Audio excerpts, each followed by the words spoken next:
Igreja Bíblica, parte 20, a fundada por Cristo, a original, a verdadeira, restaurando aquilo que foi perdido. História Bíblica, versículos comentados. E vamos nós para mais um vídeo sobre a Igreja Bíblica. Ctrl L. Paramos em 2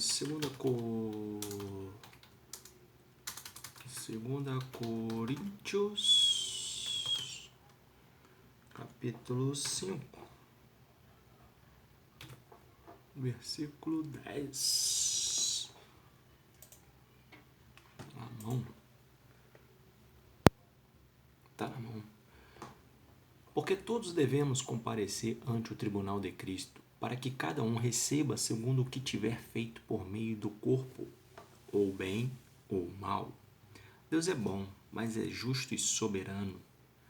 Como vamos ter vida eterna se o rejeitarmos durante nossa vida terrena neste mundo pré-eterno?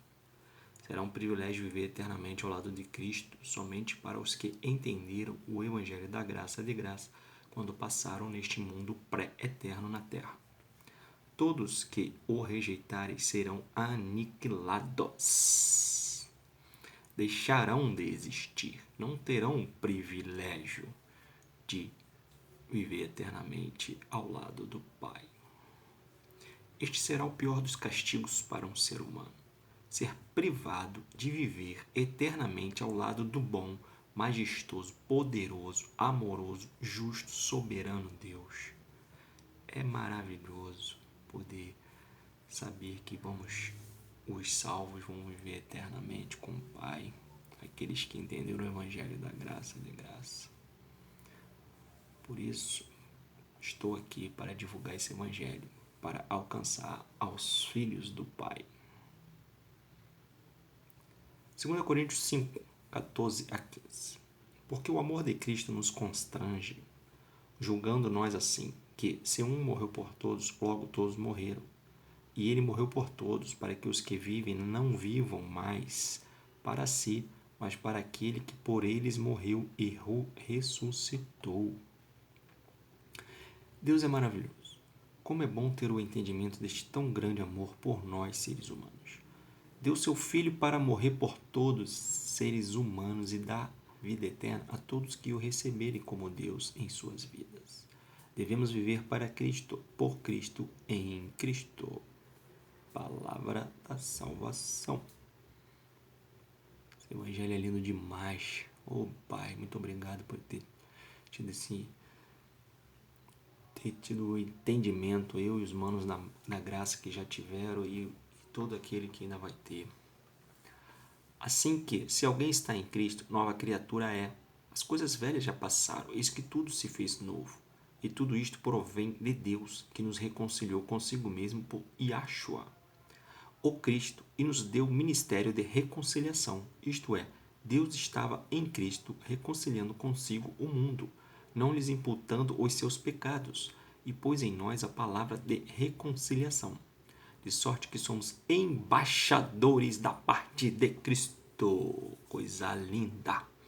Como se Deus por nós rogasse. Rogamo-vos, pois, da parte de Cristo, que vos reconcilieis com Deus. Aquele que não conheceu o pecado, o fez pecado por nós, para que nele fôssemos feitos justiça de Deus. Lindo.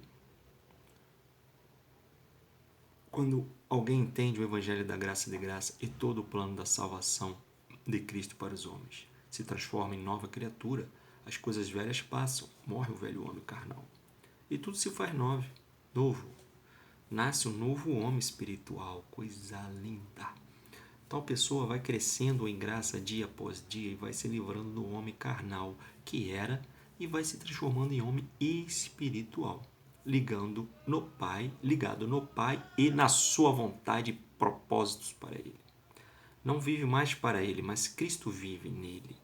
Isto é lindo, isto é revolucionário, isto muda histórias de vidas. Quem roubava não rouba mais, quem furtava não furta mais, quem mentia não mente mais, quem cheirava não cheira mais. Quem se prostituía não se prostitui mais. Quem ostentava riquezas materiais não ostenta mais.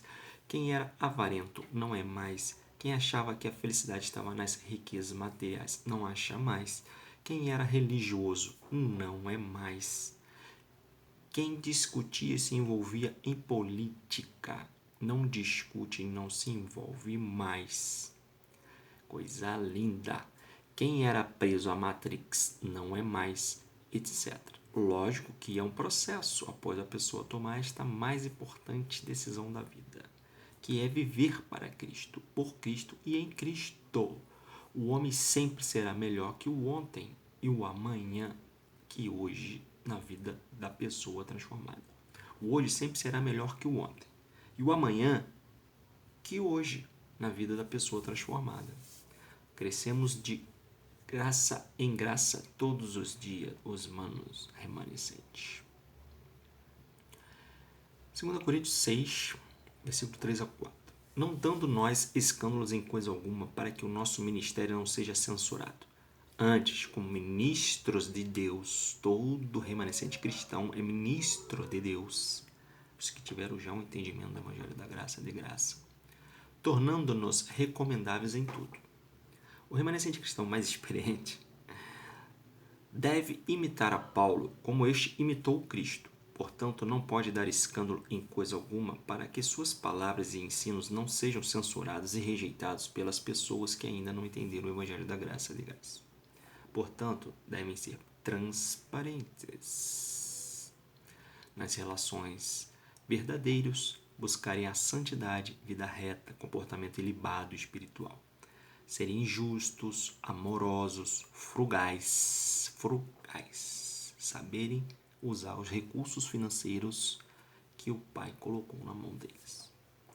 Assertivos, longânimos, bondosos, pacificadores, honrados, de boa fama, não serem religiosos, não cobiçosos de lucros às custas das mazelas do povo, não desperdiçadores de dinheiro, não materialistas, não presunçosos, não egoístas, não dominadores, não arrogantes.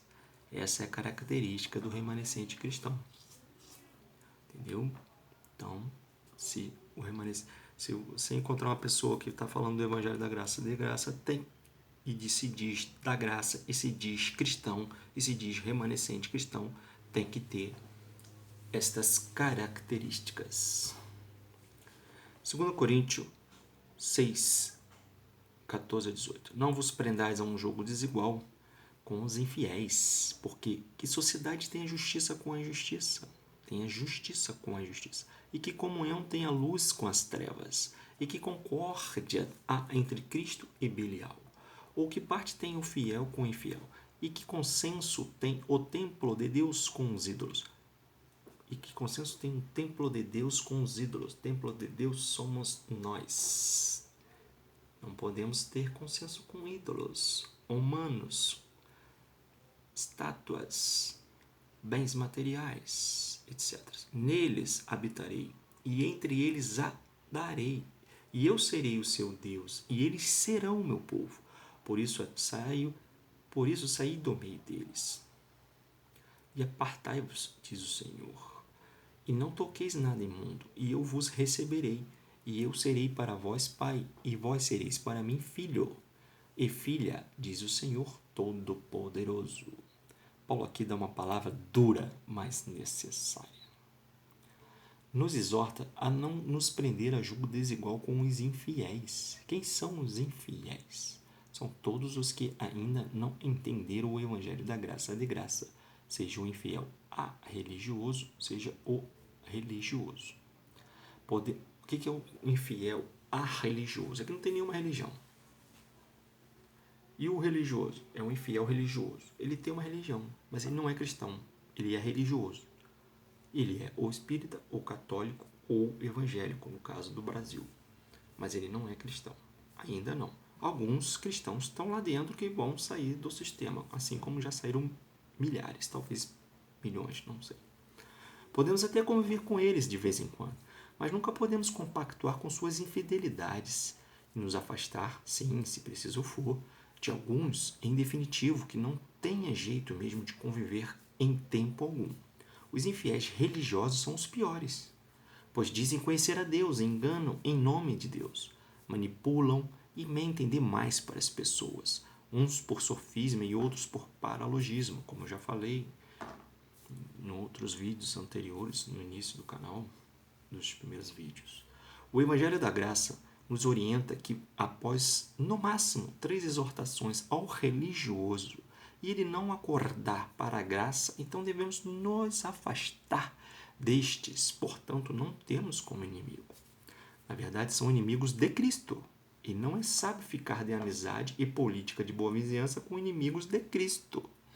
O remanescente cristão deve ser luz e santo esteja onde estiver. Oh, palavra linda, muito boa essa palavra. Obrigado, Pai. Amado, vou terminar esse vídeo por aqui e até o próximo vídeo, querendo o Pai. Na verdade, eu vou gravar outro agora seguido, porque eu não gravei semana passada. Então, daqui a pouco, vou gravar o outro e, se Deus quiser, estarei publicando os 2. Até lá.